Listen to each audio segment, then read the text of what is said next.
Hi, this is Nat Sriram, CEO of Canist Immigration. நான் கனடாவில் 15 வருஷமா இருக்கேன். I'm a government of Canada regulated and licensed immigration professional. மார்க்கெட்டில் நிறைய fake and fraudulent job offers and consultants இருக்காங்க. அவங்க கிட்ட நீங்க உங்க மணி லூஸ் பண்ணக்கூடாது. Book a consultation with us at canex.ca/consultation.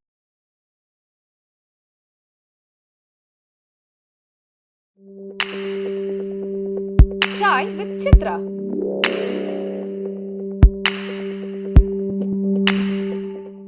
சின்ன வயசுலேருந்து நடிச்சிட்டு இருக்கீங்க. எந்த ஸ்டேஜில் நாம் ஒரு நல்ல நடிகர் ஆகிட்டோம் அப்படின்னு ஒரு கான்ஃபிடன்ஸ் 2 பேருக்கும் வந்தது? எனக்கு படிக்காது. தனுஷ் சாரும் அப்புறம் சுராஜ் சாருக்கும் நான் கண்டிப்பாக என்னோட லைஃப் லாங் நான் நன்றி சொல்லணும். ஆமாம், மறக்க முடியாது. ஆமாம்.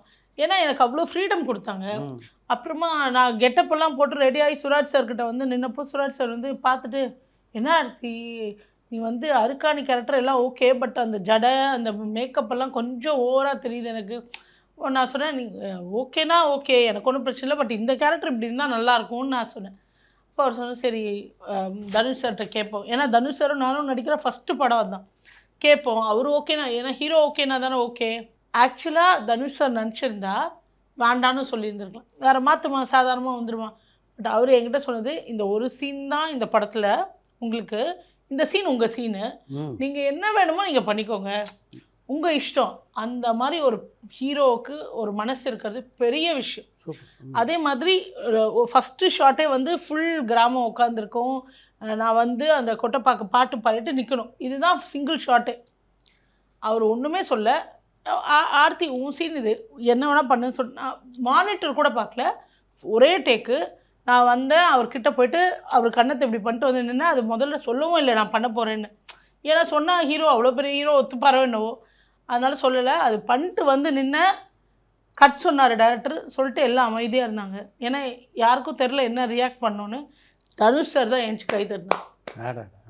அது அவர் கை தட்டினோடனே என்டையர் டீமும் கை தட்டினாங்க. நல்லா இருக்கு ஆர்த்தி, இப்படியே பண்ணு, சூப்பராக இருக்குது, அப்படியே பண்ணு அப்படின்னு சொன்னார். ஸோ அந்த ஃப்ரீடம் எனக்கு கொடுத்ததுனால தான் ஆர்த்தி ஒரு நகைச்சுவை நடிகையாக இன்றைக்கி வரைக்கும் இருக்கேன்.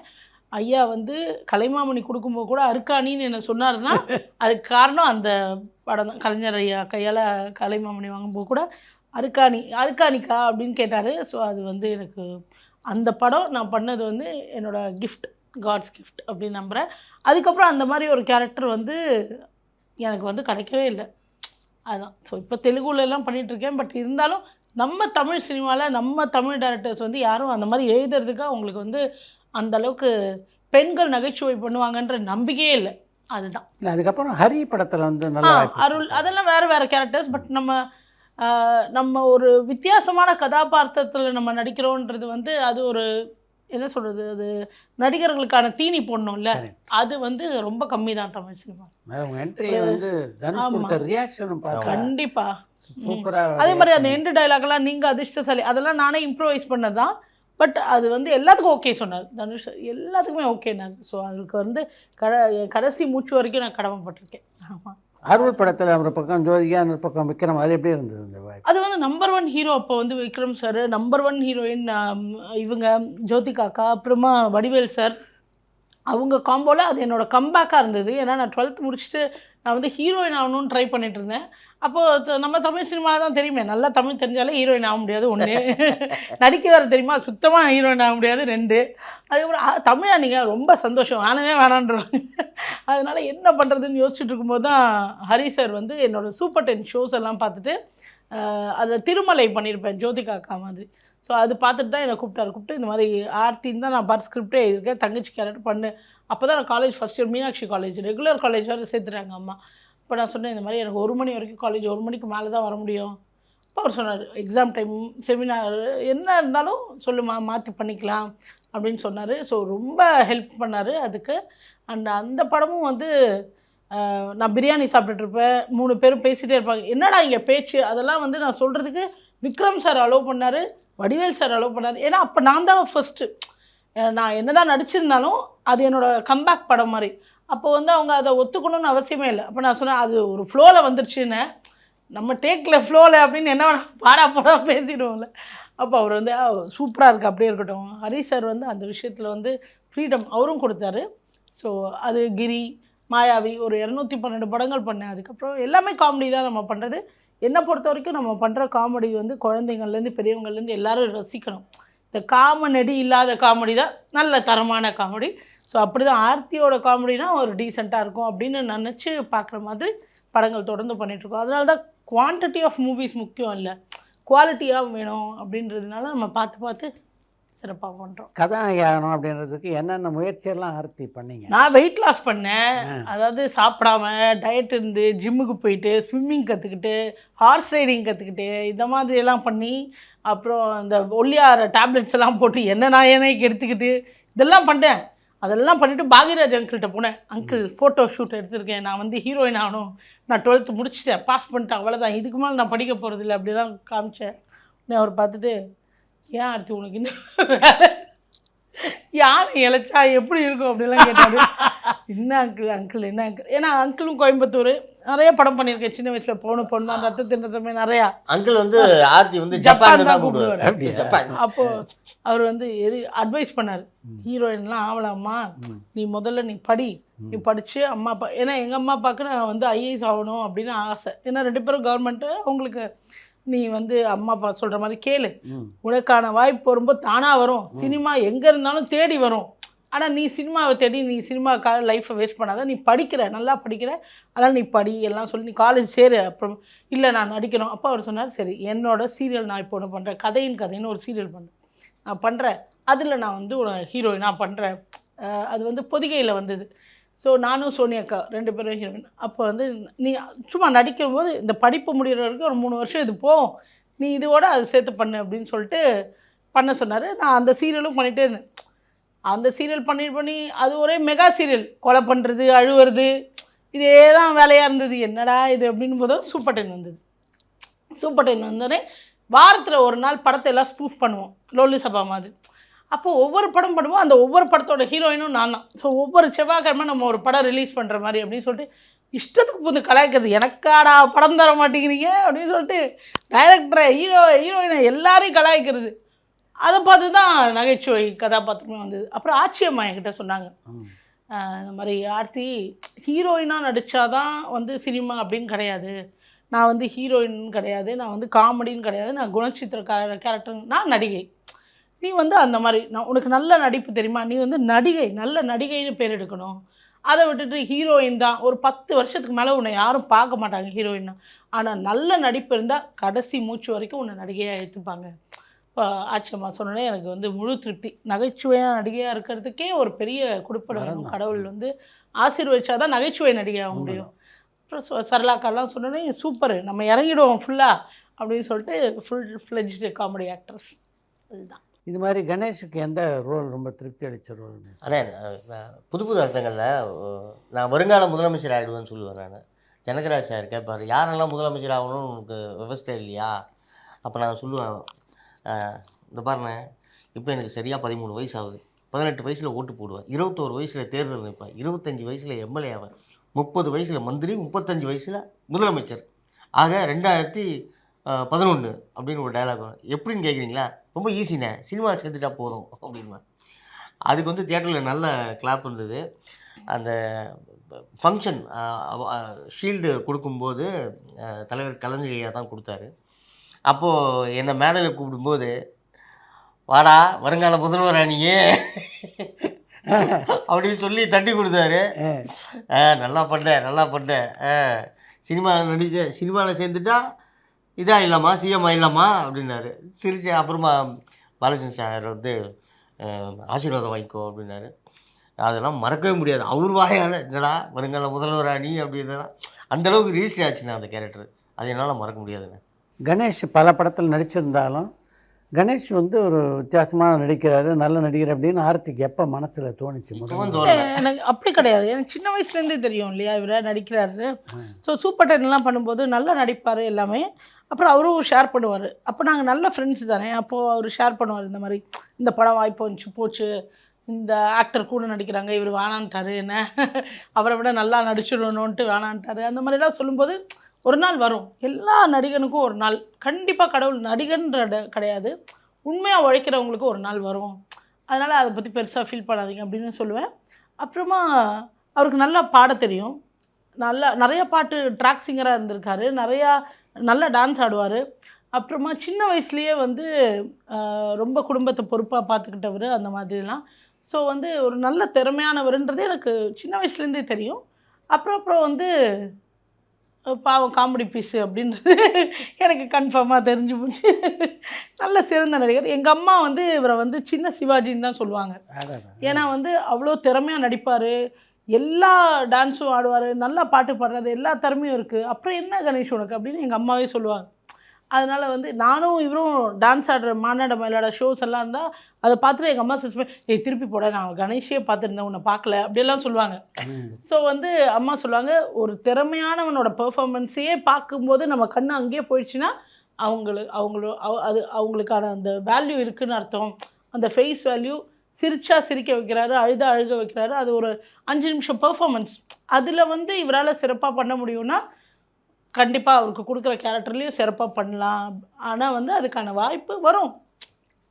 என்றைக்கு வருமா தெரியாது, ஆனால் வரும், கண்டிப்பாக வரும்.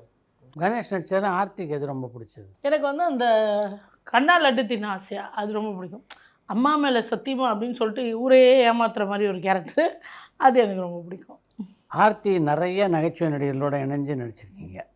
இதில் எந்தெந்த காம்பினேஷன்லாம் நீங்கள் ரொம்ப ரசிக்கிற காம்பினேஷன்? எனக்கு அஃப்கோர்ஸ் அருக்காணி, தனுஷ் சார் ரொம்ப பிடிக்கும். அவர் காமெடியெலாம் இல்லை, பட் அந்த கேரக்டருக்கு எந்த அளவுக்கு நகைச்சுவை பண்ண முடியுமோ பண்ணியிருப்பார்.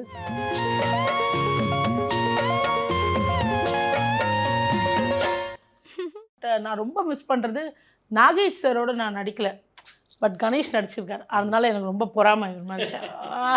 நாகேஷ் சாரோட நடிச்சிங்களே அப்படின்னு எனக்கு. பொரின்னு சொல்லிட்டு ஒரு படம் தான், சுப்பிரமணிய சிவா அவர் டேரக்டரில் ஜீவா சார் ஹீரோவாக பண்ணார் அதில். ஆனால் அவருடைய கதையெல்லாம் கேட்கும்போது அதெல்லாம் ஒரு பொக்கிஷம் தான். அவர் சொல்லுவார், ஒரு நாளைக்கு 5 ஷூட்டிங் போவார். ஆமாம், நானே அவரோட 4 ஷூட்டிங் போயிருக்கேன். செட்டில் தான் ட்ரெஸ் சேஞ்ச் எல்லாம். அசிஸ்டன்ட் டைரக்டர் டயலாக் படிச்சுக்கிட்டே இருப்பார், ட்ரெஸ் சேஞ்ச் பண்ணி முடிப்பார், ஷார்ட் ரெடி போய் நடிச்சிருவார். அந்த உடனே அந்த கேரக்டராக மாறுறதும், அந்த ஸ்பான்டேனியஸாக அந்த காமெடி வர்றதும் வந்து பான் காமெடியன் அவரெல்லாம். ஐயோ, எனக்கு அவரை சந்திச்சிருக்கேன், பேசியிருக்கேன், ஆனால் நடித்ததில்லை. அதனால் எனக்கு ரொம்ப வருத்தம். அந்த ஸ்க்ரீன் ஸ்பேஸ் இருந்திருந்தால் அது லைஃப் லாங் நான் பார்த்துருப்பேன். அதனால் ஒரு சீனில் வந்து அவர் மாடிப்படியிலேருந்து இறங்கி வரணுங்க. இறங்கி வரும்போது டைலாக் பேசிக்கிட்டே வரணும். அது அவர் டேரக்டர் சொன்னார், அப்பா நான் அங்கே பார்த்து நான் படிக்க கட்டி இறங்கி டைலாக் பேசிட்டே வரணும்னா அது முடியாதுப்பா. பேனா இப்படி வச்சுக்கோ, கேமரா இப்படி வைக்காத, அந்த படிக்கட்டு இறங்குறோம்ல, இந்த இந்த இங்கே கேமரா வச்சு இப்படி இறங்கும்போது நான் அங்கே பார்க்குற மாதிரி வரேன், லைட்டாக எப்படியும் பார்த்துக்கிறேன் அப்படின்னாரு. சரி ஓகேன்னு சொல்லிட்டு வச்சுட்டாங்க. ஆக்ஷன் அப்படின்போது அப்படியே இறங்குறாரு. இறங்கிட்டு வந்துட்டேன். ஓகேவா சார், டைலாக்கே சொல்லியா சார்? அப்பா டைலாக் சொல்லியப்பா, டப்பிங்கில் பேசிக்கிறேன்டா அப்படின்னு கீழே விழுந்தேன். அவன் பாப்பா என்ன ஒரு மைண்டில் அவரோட தாட்டே வேறு மாதிரினா, அதே மாதிரி அந்த மானிட்டரில் பார்த்தா அவர் இறங்கி வர்றதே தெரியுது, ஆனால் லிப்பும் பேசுகிற மாதிரி இருக்கு. அவ்வளோதான். இவ்வளோ ஜீனியஸ். அவர் சொல்லுவார், இப்படி தான்டா இந்த மாதிரி டைரக்டர் எத்தனையோ பேரை பார்த்துருக்கேன்டா, இங்கே வா, நான் சொல்கிறது நீ ஏற்றுக்கலையோ அது வேறு விஷயம், ஆனால் ஏற்றுக்கிற மாதிரி இருந்துன்னா ஏற்றிக்கோ, ஏற்றுக்கிற மாதிரி தான் நான் சொல்லுவேன். அவர் சொன்னதே ஒரு குழப்பமாயிடுச்சு அந்த டேரக்டர். அந்த முன்னாடி பின்னாடி என்ன இருந்ததுன்னா அந்த காமெடியெல்லாம் ஐயோ அப்பா அந்த மாதிரி அவர் ரியல் லைஃப்லேயே பேசுறது. இவ்வளோ காசு வச்சுருப்பாருங்களாண்ணே. பீச்சில் படுப்பாராண்ணே. அவங்க ஃப்ரெண்ட்ஸு ஆஃபீஸில் ஒர்க் பண்ண ஃப்ரெண்ட்ஸு ரிட்டையர் ஆனவங்களாம் வந்துடுவாங்களாம். பீச்சில் பாய் போட்டு பிளைமவுட் கார் பக்கத்தில் படுத்துருவாராம். இவ்வளோ காசு தலைமாட்டில் இருக்குமா. எந்திரிச்சு ப்ரஷ்ஷு பேஸ்ட்லாம் காரில் இருக்கும். பீச்சில் ப்ரஷ் பண்ணிட்டு மயிலாப்பூரில் ஒரு மெஸ் காலையில் டிஃபன் ராயர் கடை சொன்னார். அங்கே முடிச்சுட்டு அப்படியே ஷூட்டிங் போயிடுவாராம். அங்கே போய் குளிச்சுடுவாராம். அதுக்கப்புறம் இன்னொரு ஷூட்டிங் போவாராம். அதுக்கப்புறம் இன்னொரு ஷூட்டிங் போயிடுவாராம். பா மனுஷன் வாழ்ந்துருக்காருங்க. சினிமா அவரை அவ்வளோ லவ் பண்ணியிருக்கு. உங்கள் 2 பேருக்கும் பிடிச்ச காமெடி நடிகர்னா யார் யார்? Of course Nagesh sir, Cho sir, M R Radha. Oh my god, அவர் படம்லாம் இப்போ வரைக்கும் பார்த்தாலும் இந்த ட்ரெண்டுக்கு என்னவோ அந்த மாதிரி இருக்கும். எவ்வளோ பெரிய லெஜெண்ட். எல்லா ஆர்டிஸ்ட்டும் நம்ம ஆர்டிஸ்டாக இருக்கிறது என்ன என்றைக்கோ ஏதோ ஜென்மத்தில் பண்ண புண்ணியமாக நினைக்கிறோம். ஏன்னா வந்து நம்ம இல்லாட்டியும் நம்ம முகம் வந்து மக்கள் பார்ப்பாங்க. அது எத்தனை பேருக்கு கொடுத்துருக்கு. உண்மைதான். வேறு எவ்வளோ பெரிய ஐஏஎஸ் ஆஃபீஸராக இருப்பார், எவ்வளோ பெரிய பிரசிடெண்ட்டாக இருந்தால் கூட அவங்க இல்லைன்னா இல்லை தான், ஃபோட்டோ தான் தெரியும். ஆனால் நம்ம நடமாடுறது, நம்ம பேசுறது, நம்ம சிரிக்கிறதெல்லாம் வந்து காலங்காலத்துக்கு இருக்குன்றது எவ்வளோ பெரிய விஷயம். அதுக்கே நம்ம வந்து ரொம்ப கொடுத்து வச்சுருக்கோம். பட் இப்போவாது ஒரு கேரக்டர்னு சொன்னால் உடனே யூடியூப்பில் நம்ம வந்து பார்த்துக்கலாம். வேறு இங்கிலீஷ் படம், கொரியா படம் எல்லாம் பார்க்குறான். அப்போ என்ன கேரக்டர் யாருக்கு தெரியும், என்ன ஸ்டைலு என்ன தெரியும்? சிவாஜி சார்லாம் வந்து பா. சிவாஜியை சந்தித்து பேசக்கூடிய வாய்ப்பு 2 பேரும் கிடச்சிருக்கா? நான் தேவர் மகனில் நடித்தேன், 2 ஷெட்யூல் நடித்தேன். அப்புறம் அதில் ஒரு இஷ்யூ ஆனதுனால அந்த அந்த ஷூட்டிங்கே கேன்சல் ஆகி போயிட்டாங்க. 2 பேரும் இறந்துட்டாங்க அப்போது தேவர் மகன். ஸோ அந்த ஷெட்யூலில் பேக்கப் ஆகிட்டு கொஞ்ச நாள் இல்லாமல் இருந்தது. அப்புறம் எனக்கு ஹாஃப் ஆலி எக்ஸாம், அதனால் அம்மா என்னை விடல. ஸோ அதனால தான் நான் ஃபுல்லாக கம்ப்ளீட் பண்ண முடியல படம். இல்லைன்னா நான் அந்த படம் ஒர்க் பண்ணியிருந்திருப்பேன் ஃபுல்லாக. அதில் வந்து சிவாஜி சாரை பார்த்துருக்கேன். டெய்லி காலையில் ஃபஸ்ட்டு ஸ்பாட்டில் அவர் தான் உட்காந்துருப்பார். ஏங்கப்பா அவரை தாண்டி தான் நம்ம உள்ளே போகணும். ஸோ வந்து அந்த டைமிங் எல்லாம் அந்த காலத்துலேயே வந்து பா உண்மையாலுமே ஒரு சிங்கத்தோட ஒர்க் பண்ண மாதிரி இருக்கும். செட் அவ்வளோ சைலண்ட்டாக இருக்கும். அவர் இறக்குற சீன்லாம் வந்து அங்கே தான் இருந்தோம். ஸோ நான் வந்து தலைவாசல் விஜய் சாரோட பொண்ணாக பண்ணேன். ஸோ அப்போது வந்து அங்கே தான் இருந்தோம். ஸோ என்ன அந்த அந்த அவர் நடிக்கிறாரா நடிக்கலையா, அது அவர் நேச்சுரலாகவே அப்படி தான் இருந்தார் செட்லேயே. காலையிலேருந்து சாயங்காலம் வரைக்கும் அந்த தேவராகவே வாழ்ந்துட்டார் அவர் அங்கே. ஸோ அது அந்த ஒரு பாக்கியம் கிடச்சிது. பட் அப்போல்லாம் நம்ம ஃபோட்டோ எடுக்கணும் அந்த மாதிரியெல்லாம் இல்லை, இப்போ மாதிரி கிடையாது அப்போல்லாம் ஃபோட்டோஸ் எடுக்கிறது. அதனால அந்த அந்த மெமரி இல்லாமல் கையில் இல்லாமல் போயிடுச்சு. அப்புறம் பிரபு சாரோட நிறைய படம் பண்ணியிருக்கேன், பிள்ளைக்காக அதெல்லாம் பண்ணியிருக்கேன். ஸோ அவங்க வீட்டில் சாப்பிட்ருக்கோம் போய். ஸோ அதெல்லாம் ஹாப்பி. பட் சிவாஜி சாரோட அதான் இப்போ யார் வேணால் நடிக்கலாம் சினிமாக்குள்ளே, அப்போல்லாம் அப்படி கிடையாது இல்லையா? அந்த படத்தில் ஒரு சின்ன ரோல் பண்ணியிருந்தார் வடிவேலு. அதுக்கப்புறம் சினிமாவில் வந்து வடிவேல் சார் ஃபஸ்ட்டு நடித்ததே எங்களோட தான். என் தங்கை கல்யாணி தான் அவரோட ஃபஸ்ட்டு என்ட்ரியே. ஆக்சுவலாக வடிவேல் சார் வந்து ஒரு பெல்லு திருடுவாங்க, சைக்கிள் பெல்லு, அதில் நடித்தார். வடிவேல் சாருக்கே அது தெரியும், எங்களுக்கும் தெரியும். அது இப்போது என் தங்கை கல்யாணி படம் பார்த்தா கூட உங்களுக்கும் தெரியும். அவர் தான் அந்த சீன் நடித்தார். அவர் ஃபஸ்ட்டு ராசாவின் மனசுலையோ இல்லை சின்ன கவுண்டர்லையோலாம் கிடையாது. அவர் முதலே இண்டஸ்ட்ரிக்குள்ளே இருந்தார். ஆமாம், என் தங்கை கல்யாணி தான் அவர் ஃபஸ்ட்டு படமே. ஆமாம், இப்போ ப்ரொடக்ஷனில் ஹெல்ப்புக்கு வந்திருந்தார். அப்போ அவர் தான் நடித்தார் அந்த சீனு. அஜித், விஜய் ஆகிய 2 பேரோடும் பல படங்களில் நீங்கள் நடிச்சிருக்கீங்க. அவங்களோட பழைய அனுபவம் எப்படி இருந்தது? அஜித் சார் வந்து கண்டிப்பாக சொல்லணும். நான் வந்து திருப்பதின்னு ஒரு படம் பண்ணேன் அஜித் சாரோட. அப்போ வந்து என்னோடய பர்த்டே சீன். அப்போ வந்து என்னோடய அம்மா ஷூட்டு வருவாங்க எப்போதும். அஜித் ஒரு ஹீரோ மட்டும் இல்லை, ஒரு அசாதாரணமான மனிதர் அப்படின்னு எதனால் சொல்கிறீங்க? உடனே இவர் முதல்ல பார்க்கல, அப்புறம் ஷார்ட் முடிச்சுட்டு பார்த்துட்டு உள்ளே அனுப்புங்கன்னார் போலீஸ். உடனே அவன் ஓடி வந்தான், எல்லோரும் கை தட்டாங்க, பலார்னு ஒன்று விட்டார்.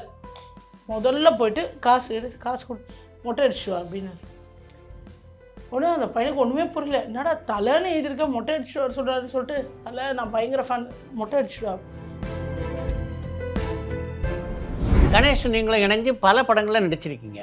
அப்படி நடித்து கொண்டிருந்த போது கணேஷ் நம்ம கணவராக வருவார்னு என்னைக்காவது நினச்சி பார்த்துருக்கீங்களா? இல்லை, நானும் நினைக்கல. அது ஒரு விபத்து நினைக்கிறேன். நல்ல ஃப்ரெண்டு, அதனால இவரை பற்றி எல்லா விஷயமும் எனக்கு தெரியும். பரபரப்பான சினிமா செய்திகள், நட்சத்திரங்களின் பேட்டிகள், சினிமா வரலாறு ஆகியவற்றை பார்க்கவும் படிக்கவும் உங்களுக்கான இணையதளம் tourantalkies.co.